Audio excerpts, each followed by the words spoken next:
Hey all, this is the Twin Rivers Music Scene podcast with your host Madison and Reed.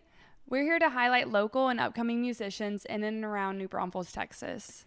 We believe the Texas and Americana music scene is what truly makes this town special, and we are so excited to provide a platform for y'all to hear straight from the artists themselves. We hope y'all enjoy the Twin Rivers Music Scene podcast and stay tuned for more interviews posted every other Friday.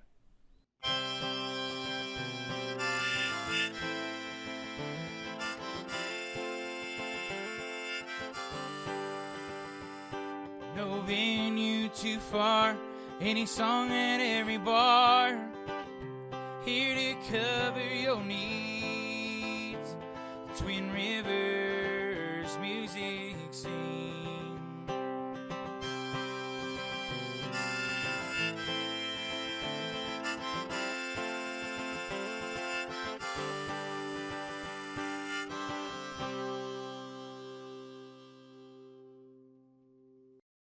This next guest, we are so honored to have on the Twin Rivers Music Scene podcast. He is the Texas Country OG in my book. Wow. And we are so, seriously, thank you so much for having us on the bus right before his Green Hall show. You played a show before this, right? I did. We just played acoustic, and now we'll play full band. It's kind of part of the deal on this particular gig. Amazing. Well, we have Josh Abbott to the Twin Rivers Music Scene podcast. Welcome. OG, old guy. Is that what that stands for? No. Because, that's crazy to me because I've been doing it long enough, I guess we could be called that. But we've been doing it for 17 years. And when I started, the new guys right before me were Randy Rogers and Wade Bowen. And then kind of the older guys who were killing it were Pat Green and Corey Morrow and Roger Krager. And then the OGs to us was Robert Earl Keen and Jerry Jeff Walker. And then now I'm an OG. You are. I'm not ready for OG status. Okay, well, we don't have to call you that, but I grew up on you. I'm so excited to be here. You are the OG. I know when you were playing. No, totally. I get it. Yeah, in high school I would always go to the county fairs and everything when you'd be playing in Houston and all that, and y'all were the band to go to. And we played a lot of those, probably whatever years that was, because we would play Fort Bend, we would play Pasadena.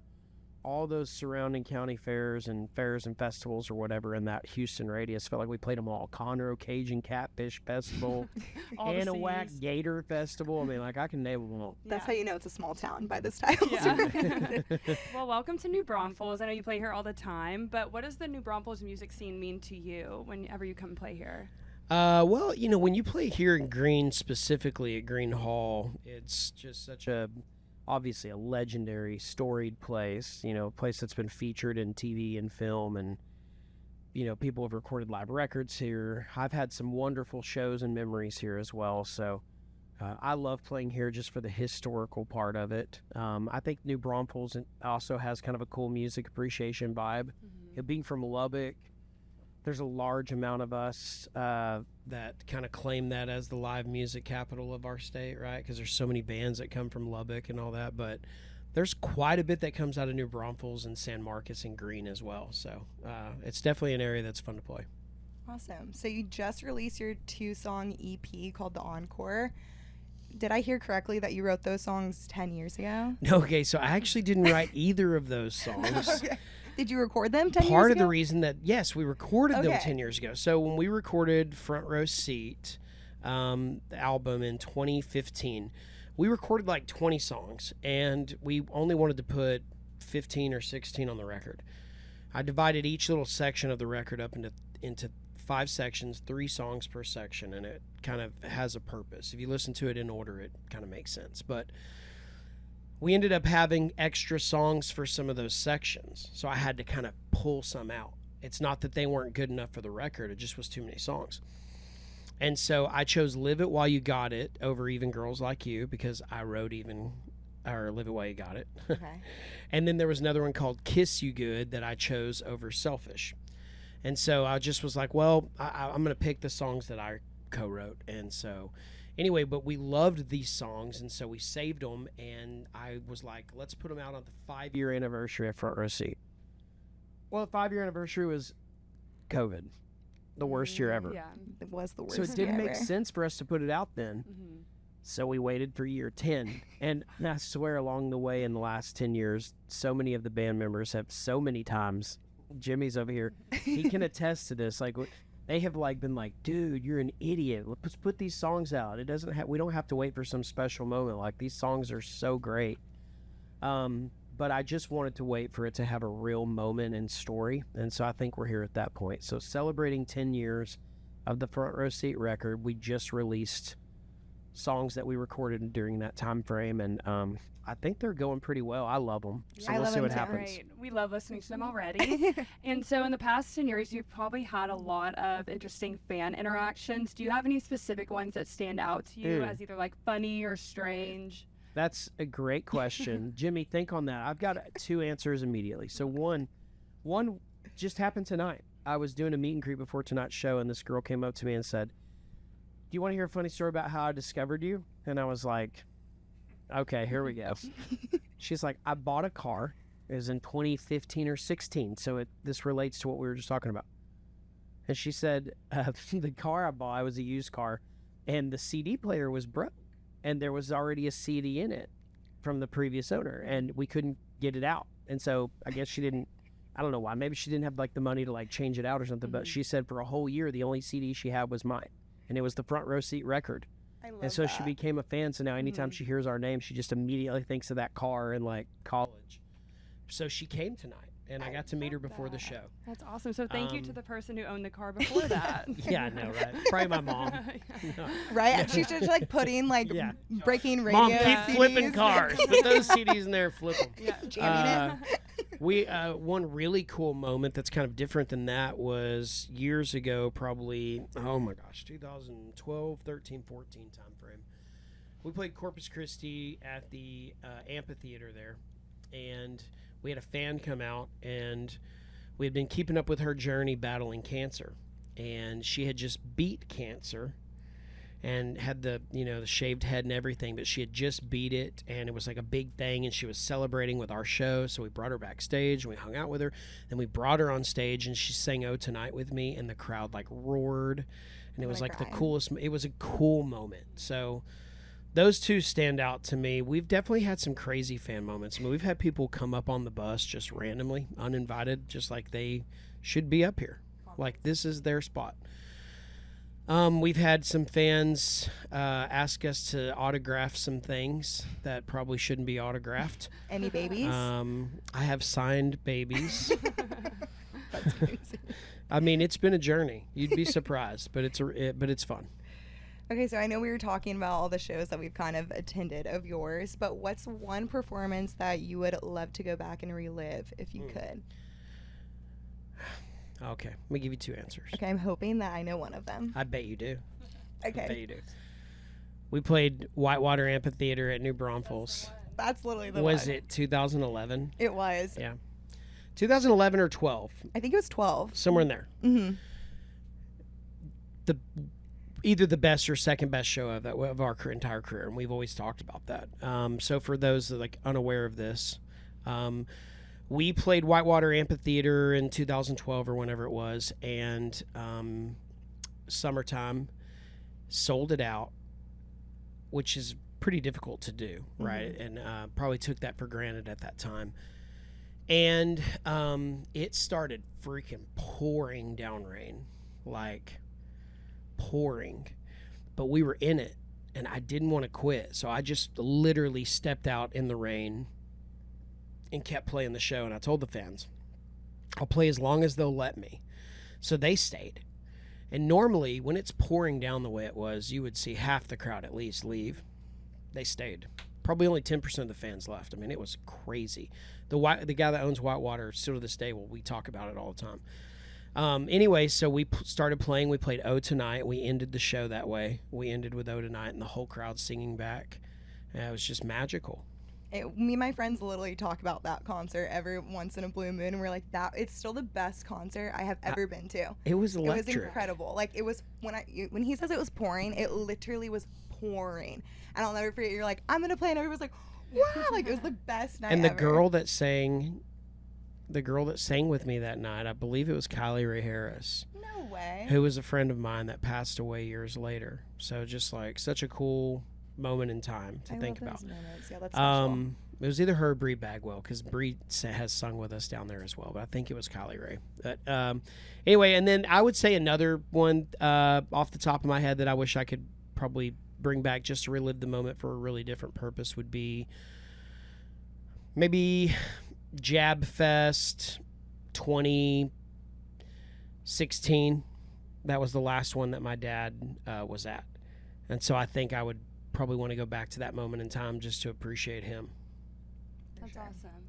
So you're a dad yourself. How has the music scene been for you since becoming a father, and how has it shaped your music since then?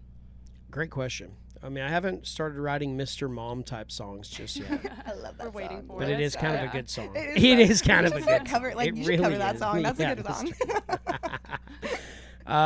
But it definitely impacts you because I can't really write sad songs. Like, it's hard for me to write sad breakup songs and such. Like, it's not the stage I'm in, thankfully. My wife's right here. So I'm mostly writing love songs and life songs. And part of that life right now is having little kids. And so writing songs inspired by things they say. My daughter, we were on a vacation last year, and we were out. I asked my daughter where she wanted to go that day, and she said, "I just want to go where the water's pretty."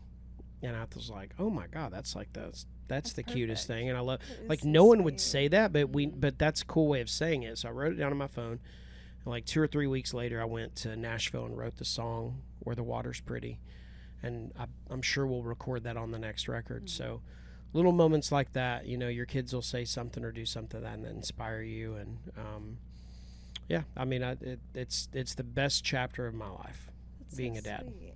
I love that. Do they come to your shows too? They do come sometimes. My daughter's Okay. obsessed with singing. She actually just auditioned for her first little musical and play. We don't know if she got the part yet. We'll find out like in the next few days, but she loves it. So she comes out and she'll sing with me randomly. It's got to be the right show, right? It's got to be an all ages show. It's got to be an early show time. But she's come out and sang with me a few times, and then I think watching her do it, well, then my son was like, well, if you're going to do it, I'm going to do it. I don't think he would actually do it if she didn't, right? But Of course. Obviously, he's younger. he's younger. I'm a younger sibling, so So I get if it. he sees older sis do something, well, he needs to do it. So he'll come out there too, and it's fun. Okay, that's awesome. So speaking of just kind of like evolving in your career and doing it for so long, how do you do that? By putting out album after album and evolving and kind of like changing your music? What's like the hardest part about that? Or is it easy? Oh my God. Where do I start? Need Tell a me. cigarette for this part. Putting out music is a challenge. It's always been a challenge, but the challenges change constantly, right? Nowadays, there's so many mediums and an accessibility to release music kind of at will that it has dramatically oversaturated music in the market. And that's great for some reasons and bad for some others. So we find ourselves fighting to be heard, to have new music heard by not just new fans, but our current fans, right? Your fans age with you a little bit. So all of our fans that started years and years ago, a lot of them now are in their 30s, 40s. A lot of those people have started becoming parents as well, or they're busy with their career or whatever it is. And so they're not on social media engaging all the time. They may not even log in for a week. So they don't even know if you're coming to town. So we've had to adjust our strategies on how to release music and market it. Like we've realized some methods work better than others just because of our fan base. But releasing music is such a challenge, and there's no magical formula. I do think this. I'm not sure I want to put out another EP. Why? It just feels so middle of the road. I feel like almost all the time when you see press or buzz around something, it's a song or it's a full album. It's not 3 songs or 5 songs. And I think so often we put out EPs as previews for albums or just little projects and stuff, but I can't think of one band personally whose career which either changed or elevated because of a 4-song EP they put out. Unless there was a massive song on that EP and it was part of a bigger album then, right? So I think recently I've kind of made that decision, but we'll see. Well, we're getting ready to go to your show in just a little bit, and we love the way that you close out your shows with the Brooks and Dunn cover. What made y'all choose to start doing that? I don't know. Why did we start doing that? I think because it's just fun, and did we start doing that during Catching Fire? Yeah, about then, yeah. Catching Fire, I think, tour. So that would have been like 2019 maybe. And there's years we haven't done it, so we don't do it all the time. But I think we just were like, look, our fan base loves that song. It's an all-timer. It's upbeat. It's a fun way to end the Encore. And these guys all sing on it. That's my favorite part. Because, yeah, me It's too. so fun. And something I want to think about on future records, having more of these guys sing. But, like, at our live show, I think people don't know, but, like, everyone in the band sings. The drummer's okay. He's not in here. He's not in here. But Jimmy, our bass player, is really good. Adam's really good. And Fralin is a great singer. And then Chris Farrow, our electric guitarist, he actually has a very deep baritone voice. And so it's fun when they all sing because I think the crowd, they're not expecting it. Yeah, we saw y'all at Feels Like Home last weekend, and we were like running to the stage from where we were working from to like go see that part and like take videos of it and everything, and it was iconic. It was so good. People love it. Yeah. I definitely went back and forth on ending the show with a cover like that, but I think it's at the end of the day you don't have to really overthink it. Like we have our songs and people come out to see us do what we do. There's nothing wrong with us playing a couple covers and having fun with it. And y'all do it the right way. Like how everybody says it, like everybody was on their feet having fun. So it's fun. It's different and cool to see. These guys crush it every night. Okay, I have a question for Jimmy and Adam. Come in the camera. We need to get them in a little bit. Come here, duck. There you go. Okay, there we go. Okay, guys. What is it like having Josh Abbott as a boss? Oh, man. No. Is this my chance? No. He's all right. I mean, I've been here almost. Should I leave? 7+. I've been here 7+ years, so that speaks for itself. You've been here for over 7 years. This is the longest band I've been in, as far as Same here. front to back. So I think that speaks for itself. No, it doesn't. Go on a little bit. I'm not gonna do that right now. I'll say this is the longest band I've been in. Now I haven't been in as many bands as I'm a little bit younger, but I just think it's This is a Adam's great first group of band, guys. y'all. He's a great guy, good family man. Just like I've got 2 kids of my own, and so to have family values as a front man of a band is speaks a lot. So I think it Agreed. works well because we're all in a very similar stage of life with kids, and so I'm respectful of everyone's time, and I'm pretty chill, right? I'm not a diva. Am I a diva about anything? I like bottled water, but I mean, He loves his bottled water. I do love my bottled water, but No, this whole band, everybody's so cool. and crew, we got a special thing going on. Everybody really just good chemistry. actually genuinely likes each other. We like playing together and spending time with each other. And We have a bounce great time stuff off the when wall we're on the together. bus. I mean, like you'd think we get tired of each other, but nope, it'll be 2 a.m. talking yeah, sometimes about. we'll have like other bands or band members come up on our bus, and they're kind of like, "You guys all just like hang out and listen to music together and like have fun together." Like you'd be it's surprised how an many odd bands thing for don't them. hang. And we crazy. do. We generally like. Yeah. We're a bunch of music lovers and good dudes, and Like so we just. if I it mean, wasn't- overall, yeah. If it wasn't everybody fun, really, we wouldn't be doing it. So. Yeah. right. That's amazing. And y'all like show that on stage too. People can tell that y'all have a great relationship off the stage because like the energy that y'all put into the crowd. So we can all tell. That's nice of you. Well, we're so excited for tonight. Thank you again for taking the time to talk with us. I appreciate it. Anything else that fans need to know that's upcoming? Any projects?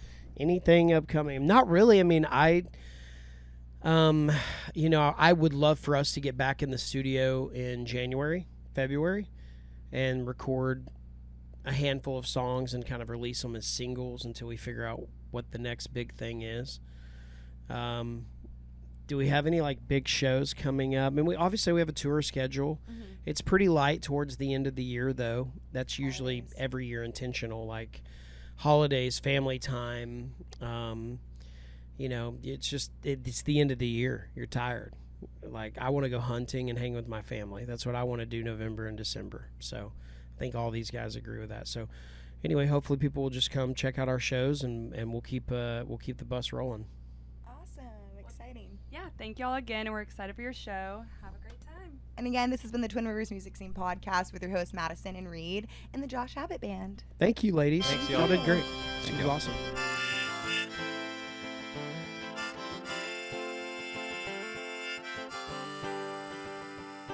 No venue too far, any song at every bar. Here to cover your needs. Twin Rivers Music Scene.